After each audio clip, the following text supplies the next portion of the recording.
narasi radikal, HTI, EPI itu kan hanya jualannya penguasa kepada negara asing, Barat khususnya. Sebelum itu kalau kita perhatikan tuh hampir selalu kalau mau ada datang petinggi Amerika tuh ada sajennya, bom meledak lah, teror apalah gitu lah. Seolah-olah yang mengatakan, Juragan ini makin seru nih radikal-radikal nih, ayo dong tambahin anggaran, misalnya begitu ya. Isu ini digunakan untuk menutupi kegagalan mereka, ketidakmajusan mereka mengelola negara di bidang ekonomi, di bidang hukum, keadilan, pengelolaan sumber daya alam dan sebagainya.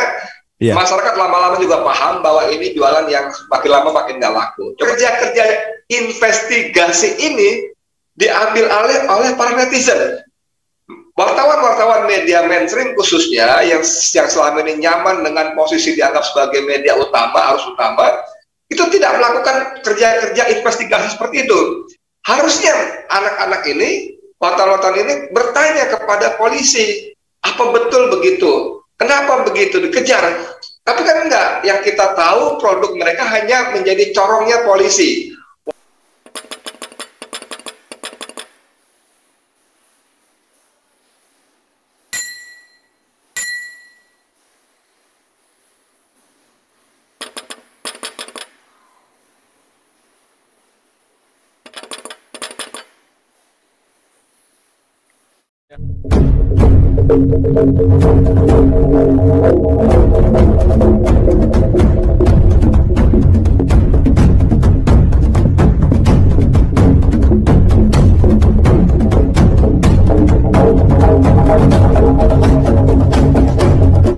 Jadi sebelum masuk ke soal memframing tadi dalam konteks kontestasi ini kan sebetulnya yang pantas jelasin ini Ahmad Khosinuddin nih, jago banget soal begini ya.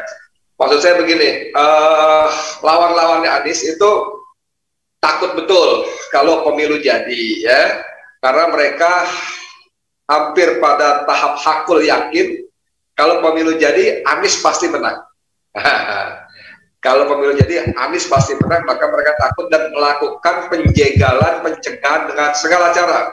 Tentu saja yang utama mereka ingin pemilu ditunda, lalu dengan mekanisme dekret dan sebagainya, ujung-ujungnya Joko Widodo menjadi 3 periode. Ya. Kemudian cara lain adalah ngerangkeng Anies dengan tuduhan di Formula 1. Itu kita sudah ikuti beritanya bagaimana Firly Bahuri sebagai ketua KPK begitu ngototnya untuk menjerat Anies dengan pasal-pasal yang dianggap cocok untuk bidang Formula 1 ini. Kemudian bagaimana cara lain? Yaitu memframing tadi, memframing dengan seolah-olah Anies dikaitkan atau didukung oleh HTI yang dengan secara serampangan, sembrono dan sengaja dipersepsikan kepada publik bahwa HTI itu organisasi terlarang, kan begitu kan?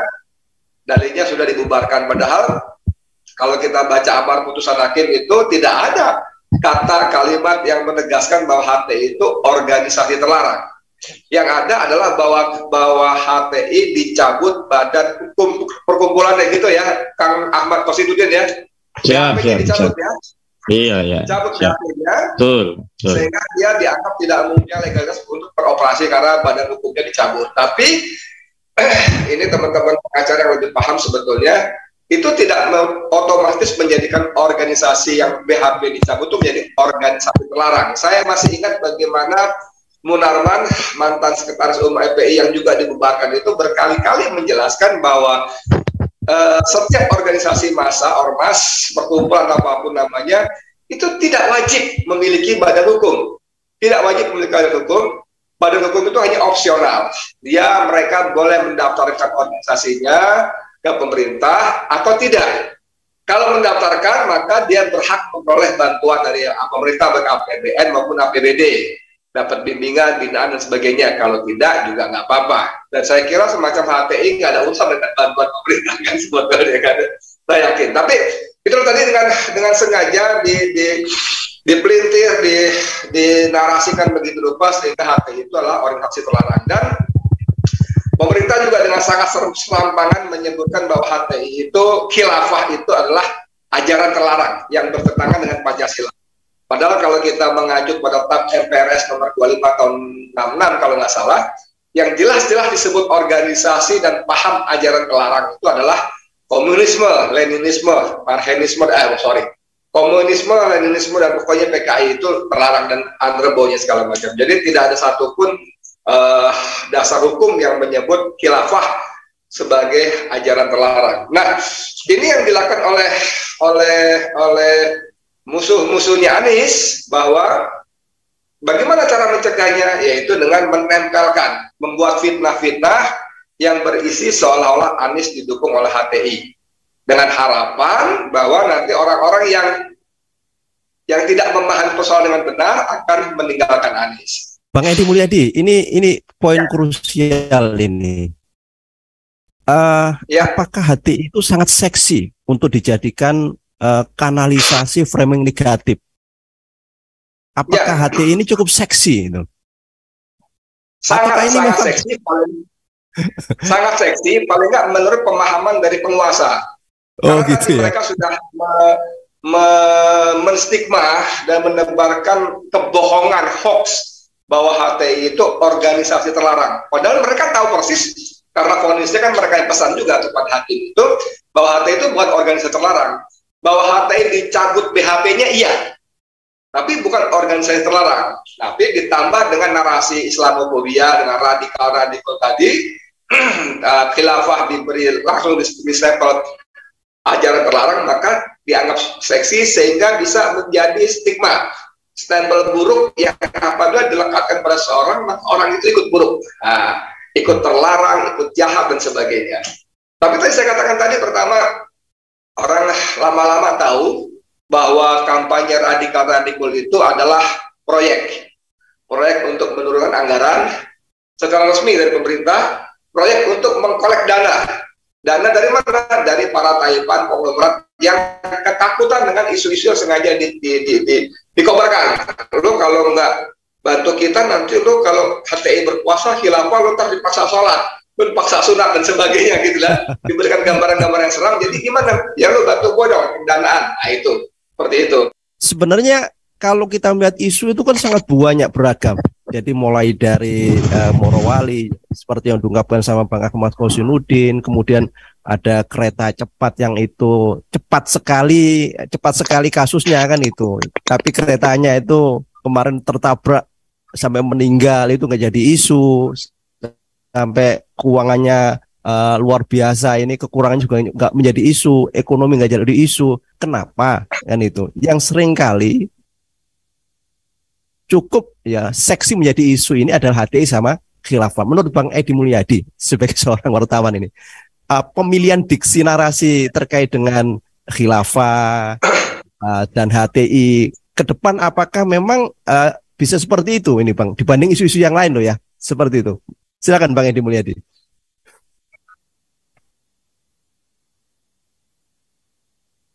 Ini mohon maaf ini. Iya, sebetulnya seperti saya sebut tadi, narasi radikal, HTI, EPI itu kan hanya jualannya penguasa kepada negara asing, Barat khususnya. Tapi ketika Barat yang dimotori oleh Amerika dan PBB mengkampanyekan anti-Islamofobia, maka jualannya menjadi nggak laku lagi. Artinya sebelum itu kalau kita perhatikan tuh hampir selalu kalau mau ada datang petinggi Amerika tuh ada sajennya, bom meledak lah, teror apalah gitu lah. Seolah-olah yang mengatakan, Juragan ini makin seru nih radikal-radikal nih, ayo dong tambahin anggaran, misalnya begitu ya. Tapi ketika Amerika dengan Barat dan PBB-nya mengkampanyekan, memproklamasikan anti-Islamofobia, maka dagangan tidak laku. Nah, cuman karena kita tahu tadi isu ini digunakan untuk menutupi kegagalan mereka, ketidakbejusan mereka mengelola negara di bidang ekonomi, di bidang hukum, keadilan, pengelolaan sumber daya alam dan sebagainya. Sehingga kita di antara kita tuh sibuk dengan hal soal macam tadi. Akibatnya kita abai atau tidak memperhatikan masalah-masalah seperti ini. Nah, ke depan bagaimana? Ke depan saya merasa bahwa selama rejimnya masih yang sekarang, isu ini akan tetap mereka mainkan. Tadi saya bilang ini adalah untuk menurunkan anggaran secara resmi APBN, APBD dan sebagainya, juga untuk mengkolek sumbangan dari orang-orang yang memang termakan oleh isu ini, khususnya para laipan atau konglomerat tadi. Gitu, ke depan itu seperti itu. Dan itu tetap menjadi barang dagangan mereka. Gitu. Oke, Bang Edi Mulyadi. Di satu sisi nih Bang ya, di satu sisi, apakah nanti tidak akan terjadi kebalikan? Bahwa saat isu ini terus-menerus diangkat, berarti kan masyarakat ini tanda tanya ini. Tanda tanya dalam artian, kenapa banyak problem, banyak masalah, kemudian ditutup dengan radikal-radikal ini, Bang. Ini kalau menurut teori jurnalistik ini ya, menurut Bang Edi Mulyadi seperti apa ini? Apakah memang ini memang ada penutupan? Jadi, ya, Bang Edi Mulyadi silakan. Ya. Begitu isu-isu radikalisme diputar lagi, dimainkan lagi, lama-lama masyarakat juga paham. Coba kita perhatikan bagaimana komentar netizen di Twitter khususnya. Waktu kasus anak perempuan datang ke Mabes Polri, yang oleh Mabes Polri disebut lonely wolf gitu ya. Lalu ada lagi yang perempuan bawa map dan itu di Istana Merdeka. Itu atau bom meledak di gereja. Itu komentar-komentar netizen itu sudah pedas-pedas banget. Ini settingan, ini bahkan mereka mainkan gambar-gambar motor yang duduknya nggak benar, yang latar belakangnya ada paving block yang di situ orang situ tahu bahwa jalan di situ tuh bukan paving block dan sebagainya. Jadi, nah ini menarik saudara sekalian, yang menarik kalau kerja-kerja investigasi ini diambil alih oleh para netizen. Wartawan-wartawan media mainstream khususnya yang selama ini nyaman dengan posisi dianggap sebagai media utama, arus utama, itu tidak melakukan kerja-kerja investigasi seperti itu. Justru sebagai wartawan, sebagai jurnalis yang punya jam terbang lumayan ya, tahun 91 saya jadi wartawan, itu saya prihatin dengan wartawan-wartawan sekarang yang sebetulnya secara ilmu mereka lebih pintar daripada kami, orang-orang tua. Mereka lebih cerdas, lebih lebih bertenaga, energik, tapi dalam soal-soal seperti itu mereka abaikan. Harusnya anak-anak ini, wartawan-wartawan ini bertanya kepada polisi, apa betul begitu? Kenapa begitu? Dikejar.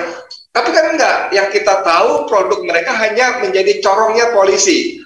Polisi mengatakan ditemukan barang bukti misalnya bendera HTI di kamar kosnya, ditemukan seragam EPI di kontrakannya. Itu semua ditelan bulat-bulat oleh wartawan dan disiarkan. Tidak ada upaya investigasi mempertanyakan apa iya. Mungkin nggak waktu Densus menggerebek itu bawa kaos HTI, EPI. Mungkin nggak waktu Densus menggerebek itu di tempat kosannya bawa buku-buku HTI. Kan sangat mungkin terjadi. Bahkan apalagi soal motor tadi ya, motor yang boncengan, ngebom gereja itu, ingat nggak di Medan atau di mana? Itu netizen yang itu menginvestigasi, masa sih ada orang duduk naik motor bonceng padatnya ke kiri gitu. Itu kan tidak lazim gitu. Foto yang disebar polisi kan begitu. Lalu di latar belakangnya, ini kalau di jalan ini belakangnya bukan ini gambarnya. Lalu jalanannya di sini paving block, kenapa ini aspal gitu. Nah, kerja-kerja investigatif seperti ini tidak dilakukan oleh wartawan-wartawan kita. Yang sayang sekali mereka cenderung menjadi corong humas saja. Gitu. Ya, Bang Edi, era 4.0 terus society-nya 5.0 diikuti dengan citizen itu, kalau dulu itu top down, sekarang ini matanya ini bukan dari top down lagi, sekarang sudah banyak mata-mata yang bisa memberikan satu data, satu fakta, yang mana data dan fakta ini sebetulnya kan cukup membuat terjadi konfrontasi antara fakta seperti apa, datanya seperti apa. Apakah memang era wartawan terkait dengan framing negatif tadi itu tidak takut ini misalkan saat membuat framing yang sebetulnya framingnya ini justru tidak diikuti dengan gejala sosial yang luar biasa, malah justru masyarakat akan tercerahkan. Apakah metode-metode lama terkait dengan apa itu top down informasi nggak diimbangi dengan kondisi kekinian terkait dengan kondisi wartawan sekarang ini? Apakah metode lama itu perlu dirubah ya Bang Edi Mulyadi terkait dengan mekanisme pemberitaan yang itu dulu kan satu kanal cukup habis itu disebar. Kalau sekarang ini kan ada konfrontasi berita juga yang kadang-kadang ini nggak dijadikan pertimbangan terkait dengan framing-framing, baik itu yang spanduk, baik itu yang bendera, baik itu yang narasi atau apapun lah Bang Edi. Iya Bang Edi. Ya, jadi gini, kalau saya melihat cara-cara kerja wartawan ini, pertama memang mereka relatif lebih malas ketimbang para pendahulunya. Ya, nggak ada yang namanya cover both side, itu sebenarnya kewajiban utama setiap wartawan dalam menulis berita. Jadi wartawan itu mestinya begitu polisi bilang bla bla bla bla bla, korban pelaku begini, maka si wartawan harus mencari pelaku atau keluarga pelaku. Betul nggak sih begini? Jadi ada cover both side. Ini tidak dilakukan. Semuanya harus informasi murni seluruhnya dari polisi. Itu sebabnya ketika Kadit Humas Polda Metro Jaya waktu itu si Yunus ya, Kombes Yunus, itu kan bosnya Fadil Imron, Pak Kapolda kan mengatakan bahwa FPI punya senjata api, dan Munarman FPI mengatakan tidak punya senjata api. Lalu si Yunus itu, Kombes Yunus mengatakan bahwa dia akan memidanakan orang yang mengatakan FPI tidak punya senjata api. Pak, saya bikin podcast itu, saya marah betul, apa haknya polisi memonopoli kebenaran? Dan ternyata belakangan memang apa yang dikatakan oleh Kapoldanya itu tidak benar. Berdasarkan hasil investigasi di lapangan saya meliput di KM 50. Nah, hal-hal seperti ini tidak dilakukan. Yang pertama. Yang kedua, kenapa harus media utama cenderung mengikuti kemauan pemerintah dalam pemberitaan? Karena memang media itu dimiliki oleh para taipan yang kita tahu bagian dari oligarki. Jadi mereka juga berkepentingan untuk mengamankan bisnis mereka supaya tidak diganggu. Kita tahu pemilik media ini, televisi ini, segala macam itu punya perusahaan tambang, punya perusahaan minyak, punya perusahaan sawit, yang hampir semuanya itu melanggar tata kelola perusahaan yang baik, GCG, Good Corporate Governance, soal lingkungan, kerusakan lingkungan, soal community development, warga tidak diberdayakan dan sebagainya. Nah, kalau dia tidak memainkan isu-isu semacam tadi, mereka juga khawatir nanti masyarakat akan tahu kelakuan terus bos-bos media ini di bisnis-bisnis yang lainnya tadi. Itu. Nah, tapi alhamdulillah era dominasi media mainstream semacam itu sudah kira-kira 5-10 tahun ini sudah tergerus oleh era sosial media. Dengan sosial media siapa saja bisa jadi wartawan, bisa ambil gambar, bisa cerita, bisa ngomong dan sebagainya, sehingga ada informasi-informasi pembanding yang karena selama belasan tahun media-media mainstream tadi menguasai informasi dan menyiarkan dengan kepentingan mereka, maka rakyat pun akhirnya merasa jenuh dan tidak percaya lagi. Ada distrust terhadap media-media mainstream itu. Rakyat lebih percaya kepada informasi-informasi yang diproduksi oleh netizen, walaupun itu juga harus diverifikasi lagi. Begitu. Ya, Bang Edi, ini pertanyaan yang terakhir ini sebelum nanti saya beralih ke Bang Ahmad Husnuddin. Dengan pola seperti framing negatif seperti itu, baik itu masalah HTI, masalah khilafah, apakah ini cukup efisien untuk menggradasi, menurunkan elektabilitas Anies Baswedan, ataukah ini semakin justru meningkatkan elektabilitas Anies Baswedan sebagai capres? Menurut Bang Edi Mulyadi bagaimana, Bang?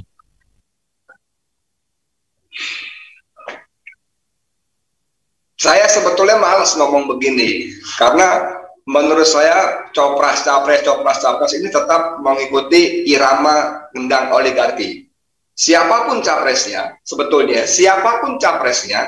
tidak bisa lepas dari kendali oligarki. Sorry banget, even Anies Baswedan sekalipun. Bukan rahasia kok untuk maju menjadi capres itu perlu duit triliunan. mungkin belasan triliun. Nah, dari mana uangnya kalau bukan dari oligarki? Dalam sebuah pertemuan yang nggak sengaja 2 pekan yang lalu ya, kami duduk ngobrol segala macam, ada seorang yang dari seberangnya sana, gitu. Dia cerita bagaimana dia meng-create dana anggaran untuk sang capres. Dari mana? Ya dari sumber-sumber oligarki juga. Jadi kalau orang siapapun yang maju, saya Edi Mulyadi maju pun, pasti karena saya nggak punya duit, pasti akan dibiayai oleh oligarki. Itu yang pertama. Yang kedua, di sisi lain, istana itu sudah sampai pada kesimpulan jika pemilu berlangsung, ini Anies tidak bisa dihentikan, pasti akan menang. Mereka tidak suka itu, karena ini ada kelompok oligarki yang lainnya, kan begitu kan? Ada kelompok-kelompok tertentu lah. Walaupun sebetulnya oligarki itu nyumbang ke sebuah sumber, sebuah calon, sehingga calon yang menang tetap aja dia dapat gitu loh. Tapi karena sekarang ini masih ada incumbent kekuasaan, orang-orang ini pun tidak bisa maksimal nyumbang sebelah sini. Nah, tanya seberapa efektif? Tidak efektif. Tidak efektif. Karena buktinya setiap Anies berkunjung kemana-mana, selalu saja euforia masyarakat rakyat itu sudah menggelegak seperti itu. Karena masyarakat rakyat sudah muak dengan perilaku dari pemerintah penguasa yang sekarang. Dan orang telanjur menganggap bahwa Anies itu antitesa dari Jokowi, ya, dari sisi pendidikan, dari sisi bahasa Inggris, wawasan, buku-buku bacaan, semua itu antitesa dari Jokowi. Jadi orang melihat ini, wah ini alternatif, gitu. Walaupun sebetulnya dengan sistem sekarang, ya dengan segala hormat dan mohon maaf, itu kurang lebih sama juga pada akhirnya, gitu.